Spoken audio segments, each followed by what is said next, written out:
के समनमा बतिया मानो राजा जी। चढ़ल के समनमा बतिया मानो राजा जी।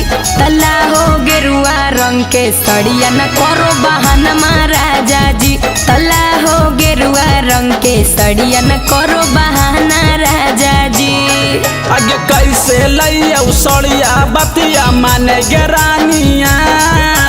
कैसे लैया सड़िया बतिया माने गे धानिया।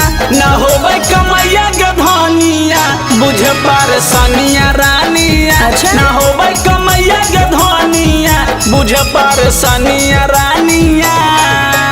जी हर साल के ही बहाना को तोर हमरा चाहते तो चाहते।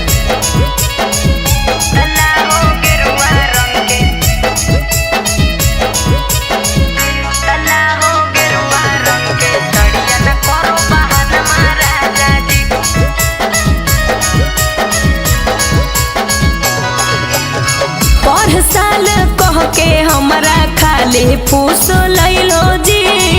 आज तक नहीं हमरा देव घर घूमैलो जी। बोलो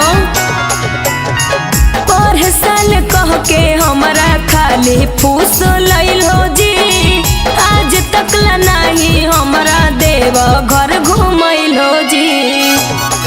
आगे गाँव के शिवलवा पर तू जलवा ढार ले गे।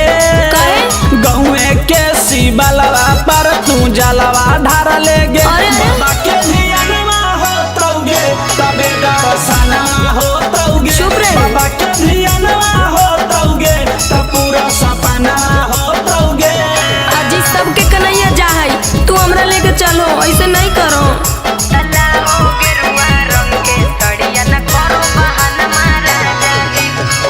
बाबा भोलेनाथ के है महिमा विशेष जी। संग लेके चला हमारा पिया कमलेश जी। ए जी सुनो बाबा भोलेनाथ के है महिमा विशेष जी। संग लेके चला हमारा पिया कमलेश जी। आगे सोचल तोर सपन मारनिया सभे पुराई बउगे। अच्छा। सोचल तोर सपन मारनिया सभे पुराई बउगे। कि परसल लेके जाई बउगे कि तोरे सजल ढरबाई बउगे। साचो की परसल लेके जाई बउगे कि तोरे सजल ढरबाई बउगे। चुप रहो जी हर साल ऐसे ही झूठ बोल के टार दे हो।